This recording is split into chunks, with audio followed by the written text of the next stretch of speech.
আমার স্নেহের 2024 সালের উচ্চ মাধ্যমিক পরীক্ষার্থী তথা প্রিয় ভাই বোনদের জানাই আমার চ্যানেলের পক্ষ থেকে সুস্বাগতম। আশা করি তোমরা সকলে বর্তমান পরিস্থিতিতে ভালো এবং সুস্থ আছো। আমি তোমাদের জন্য এই ভিডিওতে higher secondary ABTA test paper 2023-24-এর 358 নম্বর পেজে এনভায়রনমেন্টাল স্টাডিজ তথা পরিবেশ বিদ্যার যে প্রশ্নপত্রের সেটটি রয়েছে সেই সেটের এমসিকিউ এসিকিউ প্রশ্নের উত্তরগুলো নিয়ে আলোচনা করছি। তার আগে তোমাদের কাছে অনুরোধ, তোমরা ভিডিওটি না টেনে পুরোটা দেখো, আর যারা আমার চ্যানেলে নতুন তারা তাড়াতাড়ি আমার চ্যানেলটিকে সাবস্ক্রাইব করে আমার চ্যানেলটিকে সামনের দিকে এগিয়ে নিয়ে যাও। আলোচনা শুরু করছি। একই দাগে প্রতিটি প্রশ্নের বিকল্প উত্তরগুলি থেকে সঠিক উত্তরটি বেছে নিয়ে লেখো। প্রথম প্রশ্ন, বিশ্ব পরিবেশ দিবস পালন করা হয় 2রা জুন, 3রা জুন, 4ই জুন, 5ই জুন। সঠিক উত্তরটি হলো অপশান ডিতে 5ই জুন। পরের প্রশ্ন অর্থাৎ 2 নম্বর দাগে, ভারতে জৈব বৈচিত্র্য আইন প্রণীত হয় 1972 খ্রিস্টাব্দে, 1990 খ্রিস্টাব্দে, 1998 খ্রিস্টাব্দে, 2000 খ্রিস্টাব্দে। সঠিক উত্তর 2002 খ্রিস্টাব্দে। সঠিক উত্তরটি হলো অপশান ডিতে 2002 খ্রিস্টাব্দে।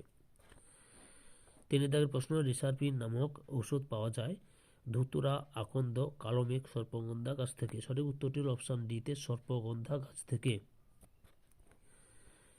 4 দাগের প্রশ্ন, ভারতবর্ষে মোট হটস্পটের সংখ্যা 1টি, 2টি, 3টি, 4টি। সঠিক উত্তরটি হলো অপশান ডিতে 4টি। 5 নম্বর প্রশ্ন, তরল নাইট্রোজেনে -196 ডিগ্রি সেলসিয়াস উষ্ণতায় সংরক্ষণকে বলা হয় ইন সিটু সংরক্ষণ, এক্স সিটু সংরক্ষণ, ক্রায়ো সংরক্ষণ, বাফার সংরক্ষণ। সঠিক উত্তরটি হলো অপশান সিতে ক্রায়ো সংরক্ষণ। এরপরে 6 দাগের প্রশ্ন রয়েছে, Bharat conservation on biological diversity এর সদস্য হয় 1993 সালে, 1994 সালে, 1995 সালে, 1996 সালে। সঠিক উত্তরটি হলো 1994 সালে। 7 দাগের প্রশ্ন, গঙ্গা নদীকে পরিশুদ্ধ করার পরিকল্পনার নাম হলো Ganga action plan, Ganga pure plan, Ganga basin plan, কোনোটি নয়। সঠিক উত্তরটি হলো অপশান এতে গঙ্গা অ্যাকশন প্ল্যান। এরপরে এরপরে হচ্ছে 8 দাগে, ফরেস্ট সার্ভে অফ ইন্ডিয়া গঠিত হয় 1980 সালে, 1981 সালে, 1982 সালে, 1983 সালে। সঠিক উত্তরটি হলো অপশান বিতে 1981 সালে। আমি প্রথমে এমসিকিউ প্রশ্নের উত্তরগুলি আজকে আলোচনা করছি, পরে এসিকিউর প্রশ্নের উত্তরগুলো নিয়ে আসবো। তোমরা অবশ্যই এই ভিডিওটি লক্ষ্য করো এবং চ্যানেলটিকে সাবস্ক্রাইব করে এবং লাইক দাও এবং কমেন্ট করো। আর হচ্ছে চ্যানেলটিকে সামনের দিকে এগিয়ে নিয়ে যাও। 9 দাগে, নীল শিশু সিনড্রোম সৃষ্টি হয় নাইট্রোজেন, কার্বন ডাইঅক্সাইড, ওজোন, পারদের অভাবে। সঠিক উত্তরটি হলো অপশান এতে নাইট্রোজেনের অভাবে। এরপরে রয়েছে 10 দাগে, পানীয় জলের পিএইচ এর মান হওয়া উচিত 6 থেকে 6.4, 6.5 থেকে 8.5, 8.5 থেকে 9.5। সঠিক উত্তরটি হল অপশান বিতে 6.5 থেকে 8.5। এরপরে 11 দাগে, দিনের বেলায় শিল্পাঞ্চলে শব্দের মাত্রা থাকা উচিত 90 ডেসিবেল, 80 ডেসিবেল, 75 ডেসিবেল, 70 ডেসিবেল। সঠিক উত্তরটি হল অপশান সিতে 75 ডেসিবেল। 12 দাগে, গ্রামাঞ্চলে এসপিএম এর বাৎসরিক গড় ঘনত্বের সর্বাধিক অনুমোদিত মান 360 microgram per ঘনমিটার, 140 microgram per ঘনমিটার, 120 microgram per ঘনমিটার আর 70 মাইক্রোগ্রাম পার ঘনমিটার। সঠিক উত্তরটি হলো অপশান বিতে 140 মাইক্রোগ্রাম পার ঘনমিটার। এরপরে 13 দাগের প্রশ্ন, স্টকহোম সম্মেলনটি হয় 1970 খ্রিস্টাব্দে, 1972 খ্রিস্টাব্দে, 1974 খ্রিস্টাব্দে, 1976 খ্রিস্টাব্দে। সঠিক উত্তরটি হলো অপশান বিতে 1972 খ্রিস্টাব্দে।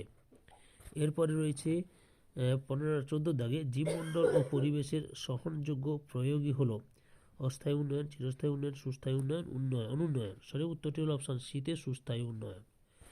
এরপরে 15 দাগের প্রশ্ন, মানব সামর্থ্যের পরিপূর্ণতার কথা বলেছেন অমর্ত্য সেন, মেধা পাটেকর, অরুন্ধতী সুন্দরলাল বহুগুণা। সঠিক উত্তরটি হলো অপশান সিতে অরুন্ধতী রায়। এরপরে 16 দাগের প্রশ্ন, 1972 খ্রিস্টাব্দে তৎকালীন ভারত সরকার দ্বারা প্রতিষ্ঠিত সংস্থাটি হলো অপশান এ উত্তরটি সঠিক, অর্থাৎ এনইপিসি। তারপরে রয়েছে 17 দাগের প্রশ্ন, 17 নম্বরের প্রশ্ন রয়েছে, সবচেয়ে কম দূষণ সৃষ্টিকারী জ্বালানি হলো কয়লা, খনিজ তেল, কাঠ, প্রাকৃতিক গ্যাস। সঠিক উত্তরটি হলো অপশান ডিতে প্রাকৃতিক গ্যাস। এরপরে 18 দাগে ভূতাপ শক্তি হলো অপ্রচলিত শক্তি, প্রচলিত শক্তি, রাসায়নিক শক্তি কোনটি নয়? সঠিক উত্তরটি অপশন এতে অপ্রচলিত শক্তি। 19 দাগে 1997 খ্রিস্টাব্দে ইন্দোনেশিয়ার যে বিশেষ ধরনের ধান চাষ চালু হয়, MR36, KR36, IR36, PR36, সঠিক উত্তরটি হলো অপশন সিতে IR36। 20 দাগে জৈব সার হিসেবে ব্যবহৃত দুটি ব্যাকটেরিয়া হলো অ্যামিবিয়া ও নস্টক, অ্যাজোলা ও টেরিডোফাইটা, রাইজোবিয়াম ও অ্যাজিটোব্যাক্টর, কোনটি নয়? সঠিক উত্তরটি হলো অপশন সিতে রাইজোবিয়াম ও অ্যাজিটোব্যাক্টর। তোমরা আমার চ্যানেলটিকে সাবস্ক্রাইব করে আমার চ্যানেলটিকে সামনের দিকে এগিয়ে নিয়ে যাও। তোমরা এই চ্যানেলের মাধ্যমে এইচএস এবিটি টেস্ট পেপারের বাংলা, ভূগোল, ইতিহাস, পরিবেশবিদ্যা, বায়োলজি, দর্শন, এডুকেশান, ইতিহাস এই সমস্ত বিষয়ের পেজের সমাধান পাবে। এরপরে রয়েছে 21 দাগে মাইক্রোরাইজার কাজ হলো পরিবর্তিত মূল, যান্ত্রিক কলা, অঙ্গজনের অঙ্গ, প্রতিকূল পরিবেশে মূলরূপ হিসেবে কাজ করা। সঠিক উত্তরটি হলো পরিবর্তিত মূল হিসেবে কাজ করা।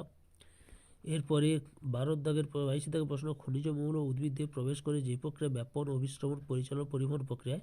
সঠিক উত্তরটি হলো অপশন বিতে অভিস্রবণ প্রক্রিয়ায়। তবে 23 দাগে বায়ো এনার্জি পাওয়া যায় প্রাকৃতিক গ্যাস, বায়োগ্যাস, সিনথেটিক জ্বালানি, পেট্রোলিয়াম থেকে। সঠিক উত্তরটি হলো অপশন বিতে বায়োগ্যাস থেকে। তারপরে 14 দাগের প্রশ্ন, খাদ্য শৃঙ্খলের প্রতিটি ধাপে ধাতব উপাদানের ঘনত্ব ক্রমাগত বৃদ্ধি পাওয়াকে বলে বায়োকেমিক্যাল রিয়াকশন, বায়ো নিউট্রিশন, তারপরে হচ্ছে বায়োলজিক্যাল ডিমান্ড, বায়ো ম্যাগনিফিকেশান। সঠিক উত্তরটি হলো অপশান ডিতে বায়ো ম্যাগনিফিকেশান। তাহলে 2024 সালে উচ্চ মাধ্যমিক পরীক্ষার্থী তোমরা ABTA test paper 2023-24 page number 358-তে এনভায়রনমেন্টাল স্টাডিজ অর্থাৎ পরিবেশবিদ্যার যে প্রশ্নপত্রের সেটটি ছিল সেই সেটের এমসিকিউ এসিকিউ প্রশ্নের উত্তরগুলো জানতে পারলে। তোমাদের কাছে এই ভিডিওটি ভালো লাগলে বা এই ভিডিওতে তোমরা উপকৃত হলে আমার চ্যানেলটিকে সাবস্ক্রাইব করে আমার চ্যানেলের পাশে থাকো, সঙ্গে ডান দিকের বেল আইকনে অল অপশানে গিয়ে প্রেস করে যাতে পরবর্তী ভিডিও নোটিফিকেশন পাও। একটা লাইক দাও, কমেন্ট করো, এই ভিডিওটি তোমাদের একই ক্লাসে বন্ধু বান্ধবীদের মধ্যে শেয়ার করে প্রশ্নের উত্তরগুলো জানতে সাহায্য করো। যারা অলরেডি আমার চ্যানেলটিকে সাবস্ক্রাইব করেছো এবং এই ভিডিওটি দেখলে তাদের সবাইকে অসংখ্য ধন্যবাদ।